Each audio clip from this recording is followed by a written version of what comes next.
Bonjour, je m'appelle Mathilde Gagnol et je suis en 5e au collège Béranger. Aujourd'hui, je vais vous présenter Du haut de mon cerisier de Paola Peretti. Paola Peretti est italienne.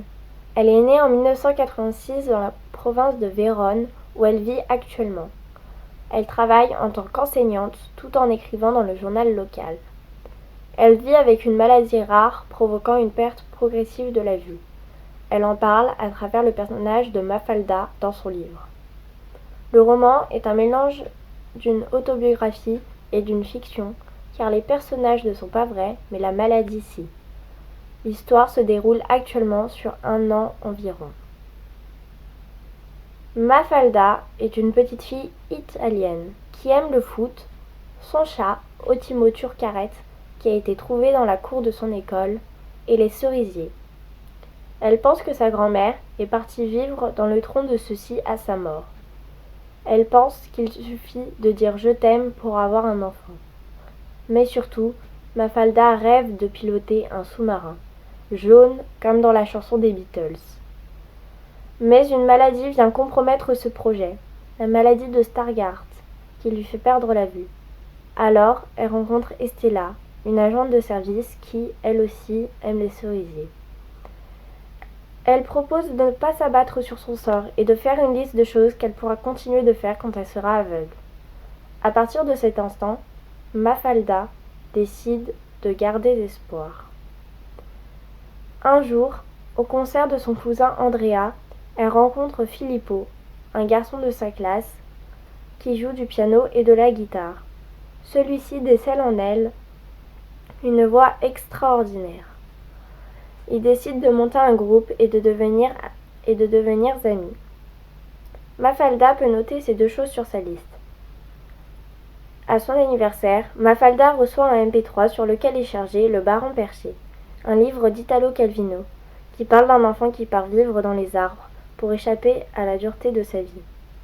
À la suite de sa lecture, ou plutôt de son écoute, Mafalda prend une décision. Elle ira vivre dans le cerisier de la cour de son école pour échapper à sa vie future, et elle compte bien sur Estella et Filippo pour l'aider. Le roman est écrit avec un langage courant. Je vais maintenant vous en lire un passage, et se situe au moment où Mafalda décide de partir vivre dans le cerisier.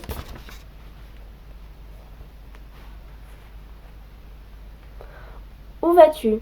Nous pouvions le voir par la porte vitrée pendant qu'il prenait son tricorne et sa petite épée dans le vestibule. Je le sais parfaitement, et il courut vers le jardin. Peu de temps après, à travers les carreaux, nous le vîmes grimper dans l'hueuse. J'appuie sur stop et je m'assieds brusquement. J'ai trouvé. Moi aussi j'irai vivre dans un arbre, comme Cosimo. Je m'installerai dans le cerisier de l'école et je suivrai les cours par la fenêtre, caché dans les branches, comme ça personne ne me verra. Il faut que je m'organise parce que bientôt je resterai dans le noir et je ne pourrai plus apporter les choses dont j'aurai besoin en haut du cerisier. Je dois faire un plan.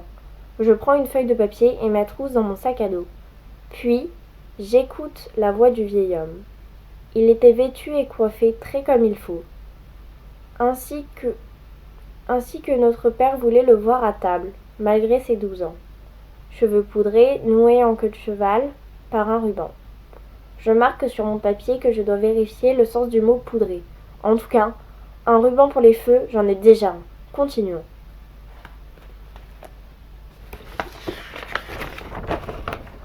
J'ai trouvé ce livre touchant. C'est rare d'entendre ce genre de témoignage.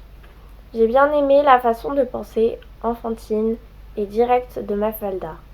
Elle me fait penser à Helen Keller, car même handicapée, elle continue de croire en ses rêves et veut faire quelque chose de sa vie. Le roman laisse un message d'espoir, d'amour et de chaleurosité. J'ai connu ce livre grâce à une libraire qui l'avait beaucoup aimé et qui me l'a conseillé. Il est facile à lire, le texte est écrit en assez gros, il n'est pas très gros lui-même, et on prend beaucoup de plaisir à le lire et à le comprendre. Je l'ai adoré et j'espère que Paola Peretti en sortira d'autres.